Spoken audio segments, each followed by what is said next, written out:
foundation. A foundation still important today. The process of sharing words strung together that help point out the way. The many voices within each page. Turn pages from the past that resonate with you today. Turn pages today that create an escape within your mind. Turn pages that express the treasure within your tomorrow. Turn pages that hold a future for you to follow. We are turning pages. Today's art lesson is inspired by the book Little Leaders, Bold Women in Black History, illustrated and written by Vashti Harrison. And our theme song is written and performed by 11 and Jason D. Our storytelling lesson is inspired by Ty Simpson's episode on the YouTube Turning Pages channel. Ty Simpson is a storyteller, and today we are going to tell our stories, and we're going to make these really unique books that have talking pages. So let's get started on our talking pages books. What you'll need for your book is 2 sheets of paper that are white and then a piece of construction paper. If you'd like to use watercolor paper because you're planning on painting, you could do that too. So we're going to take our white pieces of paper and we're going to fold them in half. So they're directly in half. You're going to take the folded part of the paper and we're going to make a little mark a little more than halfway down. You could measure this out if you want to, or you could just kind of eyeball it. The little mark is going to be about 1 inch long, and then what I'll have you do is take some scissors and you just cut the little mark. This is going to be the mouth where you're going to be able to talk through. So you'll fold these little edges over and make 2 little dog ears on each side. You can see this little dog ears, and what you want to do is wiggle these dog ears back and forth at least 5 times, because we want these dog ears to be really wiggly because it'll make the next part of making the book easier. So you're going to pull your pieces of paper apart and we're going to make 2 little tents. So what I want you to do is you're going to take your finger and push the dog ear through the top of the tent. And there we go, through the top of the tent, and then it makes a little triangle, and kind of push it down. Let's see that again. So we're going to push our finger on the dog ear through the top of the tent, and then we're going to push our finger through the dog ear on the other top of the tent. There we go. This can be a little tricky. So if you have a neighbor that is having some difficulty, you might want to help them. Okay, so now we're ready to make the book binding. So we're going to take our construction paper and fold it in half, and then we're going to fold it in half again. So it makes 4 equal parts. We only need 1 of the equal parts for our book, so we only need 1/4. You can share the other piece with a neighbor or use it later. So we're folding this in half, and this is going to be our book binding. So what I want you to do is you'll take your page and you butt it up against the folded part, and you're going to use a pencil. I'm using a marker because I want you to be able to see from the video, but you can use a pencil. And we're just going to trace out the triangle in our piece of paper and put it right up against the fold, and then we're going to trace the triangle over here. All right, 2 triangles make a diamond, and that's what we've got. So this diamond area is the area that we do not want to put glue in. So I'm opening my glue up, and we're just going to make some glue dots. You don't have to have a lot of glue, so just a few dots will do it. We kind of dot down the side. And now I'm going to take my piece of paper and butt it up against the fold and line it up with my triangle. And I'm going to do the same on the other side. Okay, this is like my favorite part of the lesson. It's where magic happens. We're just gonna fold this over and voila, we have a book. So exciting. We are ready to roll.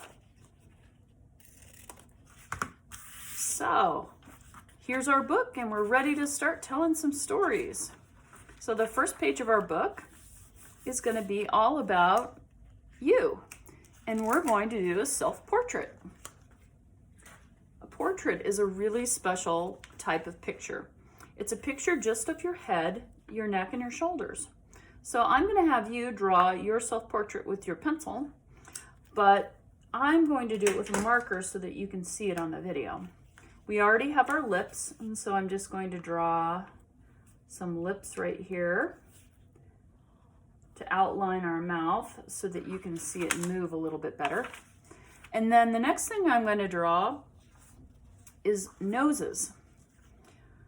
There are all different ways to draw noses, and they can be kind of difficult because they don't have a lot of definition on our face. I'm going to draw this nose right here, but you could draw any of the noses on my chart, or maybe you have a special way of making noses yourself. So I just draw 2 little nostrils and then a curved mark on each side. And then I'm just going to draw the bridge of the nose is going to be a little curved. So that's all I'm doing for my nose. The next chart I'm going to show you is different ways to do eyes. So all of these eyes start out with 2 almond shapes on either side of our nose. So I'm going to put 1 almond shaped on this side, and I'm going to try to do the same size almond shape on the other side. If you have pencils, it's a lot easier because you can erase. All right, I've got 2 almond shaped. I put a little eyelid on there. And then I'm gonna put this type of eye in here. So I'm gonna do a half circle. And then I'll do another half circle on the other side, and a half circle on this side, and a half circle on that side. And I'll put my eyeball in the middle. And I'm gonna do some little lines out from the eye. You could do eyelashes. If you would like to have a surprised eye, one that looks surprised, you can make your almond shape and then you put your eyeball all the way inside the almond shape, so it's a circle, and that makes your eye look surprised. So the next thing we're going to do for our portrait, we need to do the outside of our head, and it's all right to let the head go off the top of the page. Our pages are small. We're going to do our ears. I just kind of do this little wiggly thing here, and I'm going to pop an ear over here, and then we'll want to do our neck, and then you want to put your shoulders, so your shoulders are farther out than your ears. And then the last thing is my favorite thing to do, which is crazy hair. Yay, crazy hair. So I'm going to put a bunch of crazy hair in there. And now, woohoo, portrait done. First page of our book, all about us, a portrait. So now we're ready to move on to our next page in our book. The next page is going to be all about our ancestors. Well, what's an ancestor? Well, an ancestor is, if this is you, ancestors are people that are born before us. So it's like your grandmas and grandpas and aunts and uncles, people that are born really before you. So when we're talking about ancestors, Ty Simpson shared a little bit about her ancestors. Ty Simpson has ancestors that are Black, and she also has ancestors that are Indigenous peoples. So this book is written by the people of the Coeur d'Alene tribe, the Kootenai tribe, the Nez Perce tribe, the Shoshone-Bannock tribes, and the Shoshone-Paiute tribes. This book shares all about the indigenous people who used to live on this land long before it became Idaho, and who continue today to be part of making our state wonderful. Ty Simpson's ancestors are Nez Perce, and she is Nez Perce. So you may not have this really great book about your ancestors, but you have people in your family that could tell you about what your ancestors did and help you to write your story. This person has already started writing their story. They had somebody that went to college and was a scientist. They had somebody who was a farmer. They had somebody that worked in a factory and made clothing. A business person. Their family used to go sledding and camping together. So these are what their ancestors did. I want to give a little bit of some advice on coloring. So if we're using computer paper, color crayons and colored pencils are really awesome. And when you're using colored pencils and crayons, you use them for different things. So this big area would be a big area to color in with a colored pencil. But if you have a crayon, crayons are super great for doing large areas. So as I'm filling this in, it's easy to draw with the crayon. And if I want to put a little cloud in there, leave a little area that's white, and then I'm just going to push hard and outline it. This is the color blue. It does light blue here, but if I pushed really hard on another surface, I could get a different color out of it. So crayons are really flexible. They can either be really dark or they could be really soft and light, just depending on the pressure that you put on them. So then my suggestion for the colored pencils are when you have little areas, you can use the colored pencils to fill in tiny areas. This is a pot of corned beef and cabbage for St. Patrick's Day. That's what this person's ancestors loved to do. All right, so if this is all about the past, then the last page is going to be all about the future. So the last page is about our descendants. So what are descendants? Well, Ty Simpson talked a lot about descendants. A descendant is a person that's born after you. They're the relatives that aren't here yet. So if you had kids and your kids had kids, those would be your descendants. They're the future people from your family. So Ty Simpson talked about wanting to have a really good story for her descendants. So she works really hard in the Boise community and in the nation to try to make the world a better place so that when her descendants come, the world is a better place. So on this page, we're going to draw, you can draw a self-portrait of yourself as an adult, or you could use this movable part in your drawing some other way. But I want you to think about the future. What do you want to be when you grow up? How do you want to write a good story for yourself? Do you want to work in science? Do you want to write songs for your descendants? Do you want to work in government and make good laws to help people live better, or build houses for people? Maybe you want to try to discover a cure for some disease. Maybe you're an artist and you want to help people see the world in creative and new ways. Maybe you'll plant a tree for your descendants and they can harvest the fruit and luxuriate under the shade. So these are all sorts of things that you can do for your descendants in the future. So I'd like to show you another book that I have that is set up just a little differently. It's done in watercolors, so it's painted, so it's a little brighter. This person has their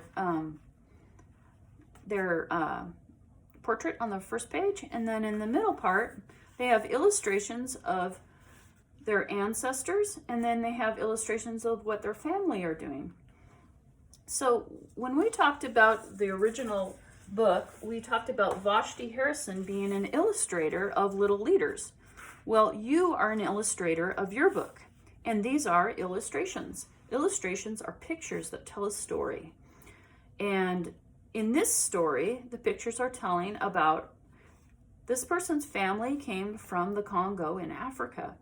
They did traditional dancing in Africa. In the Congo, they had wonderful music, great big farms, and also did colorful basket weaving and storytelling. And when this person's ancestors came to Boise, Idaho, they continued to do farming, but they do it on a big family garden. They have their traditional dancing that they still do, and they still tell stories. But now they're writing books, and they're also playing soccer and riding bikes, and they have big family dinners. So this page is about their family, and this page is about their ancestors. So the last page in this person's book is about their descendants. They want to think of how they can tell a good story so that their descendants can tell a good story about them. So this person, when this person grows up, they want to be someone that works in the space industry. So they've drawn themselves as an astronaut, and this has all the buttons and levers inside a space capsule, and they've made the moving part a portal that goes out into space. And the story they would like their descendants to tell of them is how they worked really hard in research to try to make the world a better place through discoveries in space. So, thank you so much for joining me for the Turning Pages lesson. And I hope you have fun sharing your story and imagining how you can make your story a good story for your descendants.